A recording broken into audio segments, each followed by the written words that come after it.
Alhamdulillah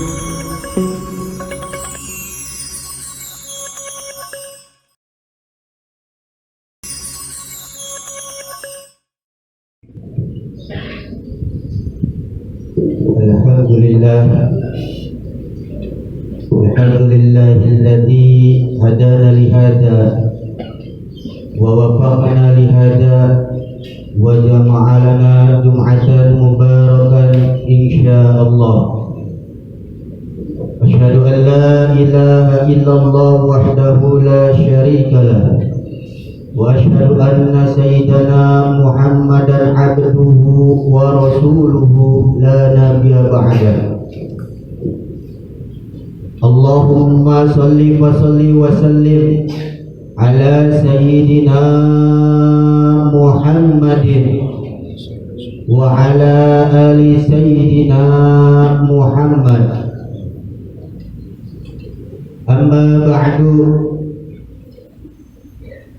ya ayyuhal ikhwan, usikum wa nafsi bitaqwallah faqad fazal muttaqun. Qala Allah Ta'ala fil Qur'anil Karim, a'udzu billahi minasy syaithanir rajim. Bismillahirrahmanirrahim.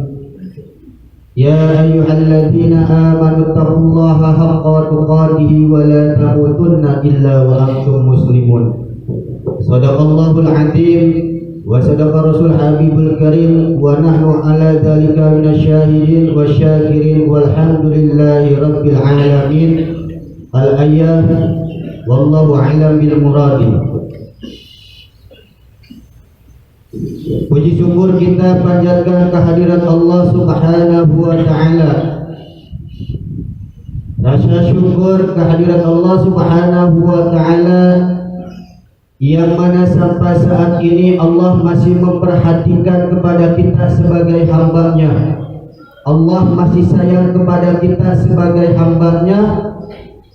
Dengan rasa apa rasa sayang Allah kepada kita? Salah satunya ialah sampai saat ini Allah masih memberikan kepada kita, yaitu kekuatan iman serta Islam kita kepada Allah Subhanahu wa ta'ala. Rasa syukur yang paling utama adalah nikmat kesehatan yang telah Allah berikan kepada kita. Hatta nikmat lahir ataupun nikmat batin, nikmat jasmani dan nikmat rohani. Maka dari itu marilah kita selalu bersyukur kepada Allah Subhanahu wa ta'ala atas apa yang diberikan oleh Allah Subhanahu wa ta'ala kepada kita sebagai hamba-Nya.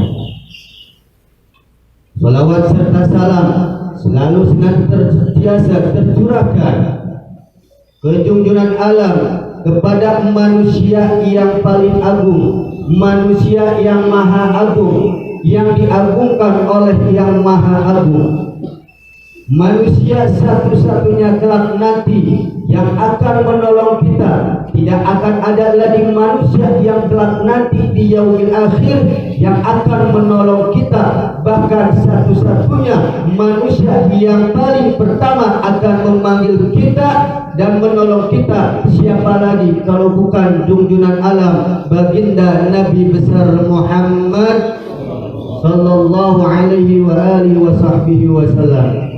Semoga senantiasa salawat serta salam kita tercurahkan pula kepada keluarganya Rasulullah, kepada para sahabatnya Rasulullah, serta kepada kita selaku umatnya akhir zaman. Semoga senantiasa kelak nanti kita bersama-sama mendapatkan syafaatul uzma, pertolongan yang sangat dahsyat dari Rasulullah sallallahu alaihi wa alihi wasallam. Para hadirin sidang Jum'ah yang dimuliakan oleh Allah Subhanahu wa ta'ala, sebelum Al-Fakir menyampaikan sidang khutbah yang singkat, Al-Fakir ingin mengingatkan khususnya untuk diri Al-Fakir sendiri dan umumnya untuk seluruh jamaah sidang Jum'ah yang dirahmati oleh Allah Subhanahu wa ta'ala. Marilah kita selalu senantiasa tingkatkan keimanan kita serta ketakwaan kita kepada Allah Subhanahu wa ta'ala. dengan arti takwa yang sesungguh-sungguhnya, apa yang dilarang oleh Allah Subhanahu wa taala. Dengan keimanan kita coba untuk menjauhi apa yang dilarang oleh Allah Subhanahu wa taala. Dengan keimanan kita, dengan keikhlasan hati kita, marilah kita tingkatkan keimanan kita kepada Allah Subhanahu wa taala atas apa yang diperintahkan oleh Allah Subhanahu wa taala, maupun wajibnya maupun sunnahnya. Marilah kita sama-sama tingkatkan ibadah kualitas kita kepada Allah Subhanahu wa taala untuk membekali iman kita di akhir zaman ini. Amin amin ya rabbal alamin. Para hadirin sidang Jumat yang dirahmati Allah Subhanahu wa taala, Al-Fakir tidak akan pandang lebar. Di sini Al-Fakir ingin selalu mengingatkan bahwasannya kehidupan pasti akan ada yang namanya kematian. Maka dari itu para hadirin sekalian, Al-Fakir mengingatkan khususnya untuk diri Al-Fakir sendiri dan umumnya untuk seluruh jamaah bahwasanya kita harus mengingat yang namanya kematian. Kematian itu perlu kita ketahui bahwasannya kematian tidak akan memandang usia muda ataupun usia tua, dan kematian ajal tiba tidak akan melihat orang yang kaya ataupun orang yang miskin, tidak akan melihat dia pejabat, dia pengusaha dan serta lain-lainnya. Maka di saat ajalnya akan telah tiba, siap tidak siap kita harus menerima dengan yang namanya kematian. Ibadah kita hanya untuk Allah Subhanahu wa taala, bahwasanya ibadah kita ingin sempurna dan diterima oleh Allah Subhanahu wa taala. Setiap hari kita bekerja mencari nafkah hanya untuk mencari sesuap rezeki dan menafkahi keluarga yang ada di rumah. Namun ingin mengingatkan Al-Fakir, jangan pernah kita lupa untuk mengingat yang namanya kematian. Dijelaskan dalam surah Al-A'raf ayat 34 bahwasanya walikulli ajalin walikulli ummatin ajalin fa idza jaa ajaluhum la yastakhirun sa'atan la yastaqdimun. Bahwasanya setiap umat akan ada tiba ajal masa waktunya, dan masa waktunya ajal tidak bisa diundur ataupun ditunda-tunda. Jangan pernah merasa kita sehat walafiat, jasmani kita sehat. Bila ajal sudah menjemput dan untuk datang menjemput kita, siap tidak siap kita akan menghadapi yang namanya kematian. Maka dari itu para hadirin sekalian, jangan pernah lalai untuk hidup kita, merasa jasmani kita sehat, rohani kita sehat, lalu kita lalai untuk beribadah kepada Allah Subhanahu wa taala. Kita lalai atas apa yang diperintahkan oleh Allah Subhanahu wa taala. Jangan merasa saudara bahwasanya tubuh kita sehat, jasmani kita kuat, namun kita lupa bahwasannya di dalam Al-Quran dijelaskan kullu nafsin dha'iqatul maut, setiap yang bernapas pasti akan merasakan yang namanya kematian. Lalu bekal apa yang harus kita persiapkan sebelum menghadapi kematian? Dijelaskan dalam satu riwayat bahwasanya di mana-mana anak cucu Adam mati, maka tidak akan ada lagi amal-amalan yang dibawa olehnya terkecuali 3 perkara. Apa yang 3 perkara itu? Yang pertama adalah shadaqatun jariyatun, sedekah yang selalu mengalir sampai akhir hayat kita, sampai alam kubur kita.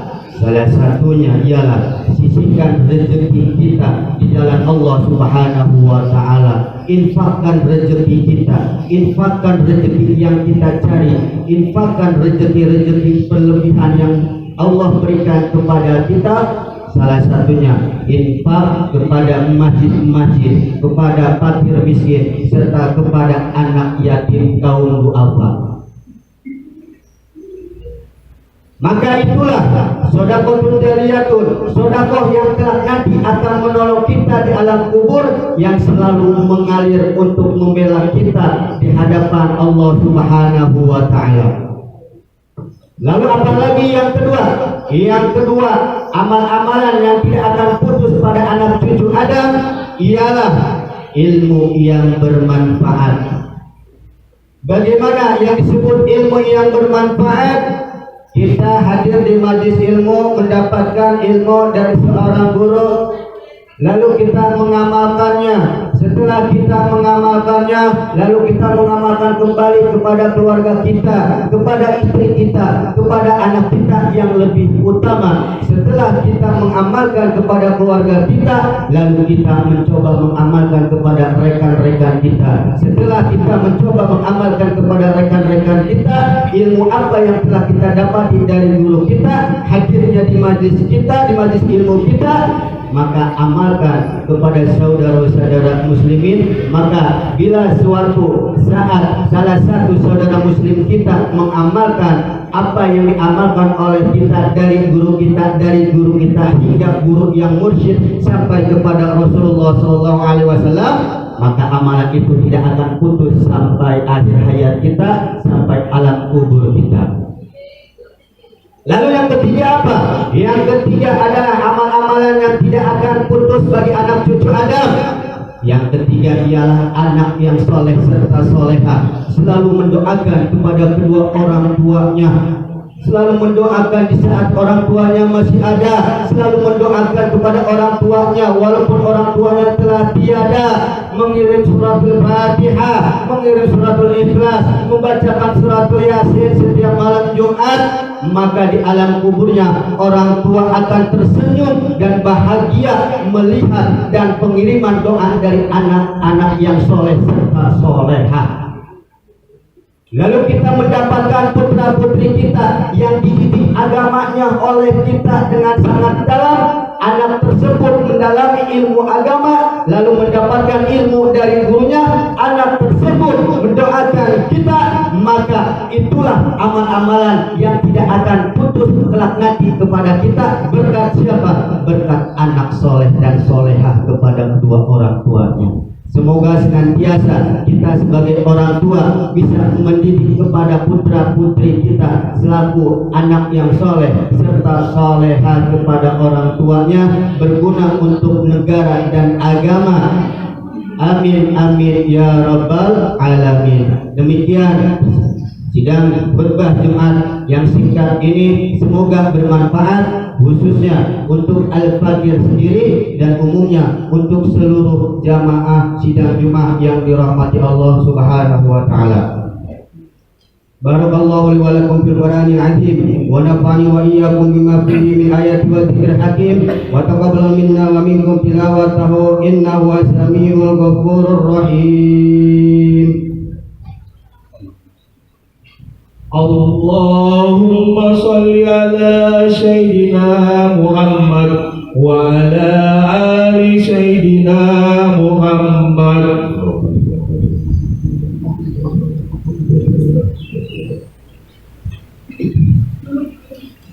Alhamdulillah, alhamdulillah hamdan katsiran kama amar.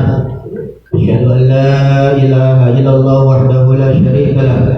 Wa asyhadu anna sayyidana Muhammadan abduhu wa rasuluhu la nabiyya ba'dahu. Allahumma shalli wa sallim ala sayyidina Muhammadin wa ala ali sayyidina Muhammad. Allahumma shalli ala sayyidina Jibril wa sayyidina Mikail wa sayyidina Israfil wa sayyidina Israil wa hamlatil arsh wal malaikatil muqarrabin wa ala jamil anbiya'i wal mursalin salawatullahi wa salamuhu alaihim ajma'in warda ashabi rasulillahi ajma'in. Amin amin amin ya rabbal alamin. اللهم اغفر للمؤمنين والمؤمنات والمسلمين والمسلمات الأحياء منهم والأموات إنك قريب مجيب دعوات اللهم لا ترنا أجره ولا تفتنا بعده اللهم حوي شكارنا في الموت يا الله ربنا ظلمنا أنفسنا وإن لم تغفر لنا وترحمنا لنكونن من الخاسرين ربنا آتنا في الدنيا حسنة وفي الآخرة حسنة وقنا عذاب النار يا الله وقنا عذاب النار يا رحمن وقنا عذاب النار يا رحيم بفضلك سبحانك رب العزة عما يصفون وسلام على المرسلين والحمد لله رب العالمين عباد الله إن الله يأمر بالعدل والإحسان وإيتاء ذي القربى وينهى عن الفحشاء والمنكر والبغي يعظكم لعلكم تذكرون واذكروا الله العظيم يذكركم واشكروا على نعمته يذكركم ولذكر الله أكبر. أقيموا الصلاة.